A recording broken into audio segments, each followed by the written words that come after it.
Joshi Nitin classes में आपका हार्दिक स्वागत करती हूँ। व्याकरण की इस सीरीज में यह है हमारा 5वां अध्याय है। इससे पहले हमने अयोगवा, संयुक्त वर्ण, स्वर, व्यंजन आदि की चर्चा की। उसी को आगे बढ़ाते हुए हम इस शिक्षण अभियान को पढ़ाएंगे। आशा करती हूँ आप सबने होमवर्क किया होगा। अगर आपने नहीं किया है तो आपको पिछले वीडियो देखने पड़ेंगे, उसके बाद ही यह वीडियो देखेंगे तो जल्दी समझ में आएगा। चलिए आज की कक्षा शुरू करें। आज हम संयुक्त व्यंजन की इस कक्षा की शुरुआत करते हैं कि कैसे दो व्यंजन मिलकर एकाकार हो जाते हैं। इसमें हमने क ख ग के अभियान में, व्यंजन के अभियान में हमने श, त्र, ज्ञ ये 3 वर्ड देखे थे। उसी में एक श्रेय शब्द आता है जिससे हम श्री शब्द बनाते हैं ना। यह सब दो वर्णों के संयोग से बनते हैं। जैसे क्ष शब्द बनेगा क और श से, त्र बनेगा त और रै से, और ज्ञ बनेगा जय, जैसे जय वाला, और न्या से। और श शब्द जो बनता है वो बनेगा श आधा और रे आधा। ये दो वर्ण के से मिलकर बनते हैं। इसीलिए इन्हें संयुक्त वर्ण कहा जाता है ना। तो अब जैसे हमने इसके उदाहरण देके देखते हैं अपन। तो इसमें जैसे हमने बनाया क्षत्रिय शब्द, एक क्षत्रिय शब्द बनाया। अब क्षत्रिय में हमको क्या आसानी है, इसमें क्ष भी आ गया और त्रय भी आ गया, है ना। तो इसको जैसे हम खोलेंगे तभी हमें पता चलेगा ना कि दो वर्ण मिले हुए हैं। तो उस चीज को हम क्या बोलते हैं, वर्ण वियोजन, उनको खोलना। अब जैसे क्षत्रिय शब्द है, क्षत्रिय को हम वो खोलेंगे तो कैसे करेंगे, क क्ष और ए मिला तो क्ष शब्द बन गया, है ना। फिर त और रे मिला तो त्रय, फिर ए मिलाया तो पूरा हो गया। फिर ऐसे ही य और ए मिलके पूरा यह हो गया, क्षत्रिय शब्द बन गया। इसे हम क्या कहेंगे, वर्ण वियोजन। अब कैसे वर्ण संयोजन क्या होता है, तो उसमें ये सब दिए जाएंगे और ये संयुक्त होकर क्या बना, क्षत्रिय, उसे कहेंगे वर्ण संयोजन। इसी तरह से ज्ञानी, ज्ञ शब्द होता है। ज्ञ शब्द में क्या मिला था हमें, जय और य मिला था, है ना। तो ज्ञानी शब्द को हम कैसे खोलेंगे तो कैसे लिखेंगे, जय आधा, न्य आधा, फिर ए मिलाएंगे, जय शब्द पूरा हो गया। फिर न और बड़ी की मात्रा, ये खुल गया, ये हो गया वियोजन, ठीक है। ऐसे ही श्री शब्द, श्री शब्द में हमने मिलाया था श और रे, तो खोलेंगे तो कैसे लिखेंगे इसको, आधा श आधा रे ए और ई, श्री शब्द बना, ठीक है, समझ में आ गया। अब इसी तरह से उसमें व्यंजनों में एक रै व्यंजन होता है। रै जिसे रेफ कहते हैं, हम रेफ कहते हैं, नीचे अपन हंसपदिका की तरह लगा देते हैं, कभी पैर में रै जोड़ देते हैं।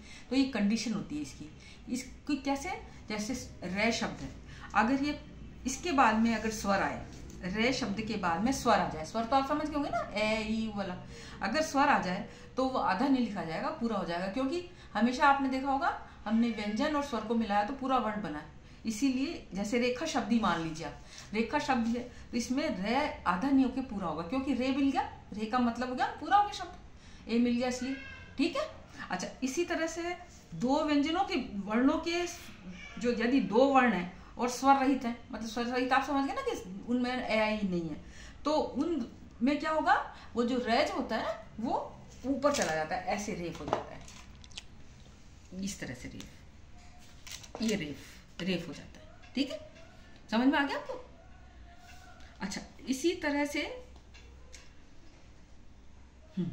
अगर पहला व्यंजन सही स्वर रहित है और बाद वाला स्वर से युक्त है तो उसमें क्या होगा, वो दोनों एक हो जाएंगे। जैसे प्रय शब्द बनाते हैं, प्रसाद लिखते हैं, तो प्रसाद कैसे लिखेंगे, पैर रे आधा, ये रे आधा होगा इसमें, और ए जोड़ेंगे तब प्रय बनेगा ना शब्द, ये हुआ।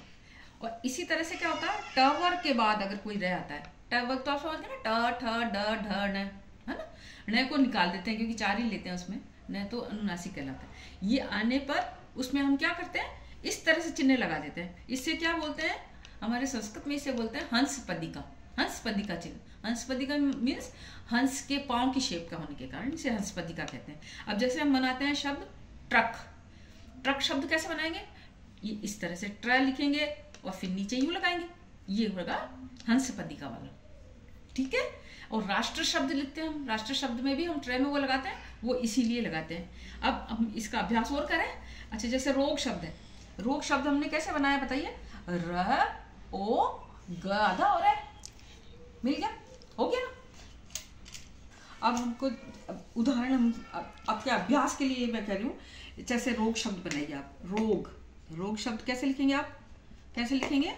रे आधा ए, फिर ग, फिर ए, और फिर ओ, और फिर ग आधा, और ये इस तरह से लिखा जाएगा। समझ में आया आपको? इसी तरह से हमने धर्म शब्द में क्या है? दोनों ये व्यंजन है। एक तो क्या होगा? रेफ हो जाएगा। रेफ मीन्स ऊपर चला गया, ठीक है। इसी तरह राष्ट्र शब्द है। राष्ट्र शब्द में क्या है कि यह ट वर्ग आ गया, इसलिए यह हंस पदिका वाला ये ट्रे इस तरह से बनेगा। इसे हंस पद कहते हैं, हंस पदिका, ठीक है। ये ऊपर चला जाता है, जैसे ये लिखा हुआ ना ट्रक में लिखते हैं हम, ट्रक, राष्ट्र, ये शब्द है। समझ में आ गया? आज के लिए इतना काफी। अब हम आज के लिए तो इतना काफी है। अब आशा करती हूँ कि आपको समझ में आया होगा। अगर कोई भी परेशानी आपको हो तो कमेंट बॉक्स में लिखिए, प्रॉब्लम सॉल्व करने की कोशिश करेंगे।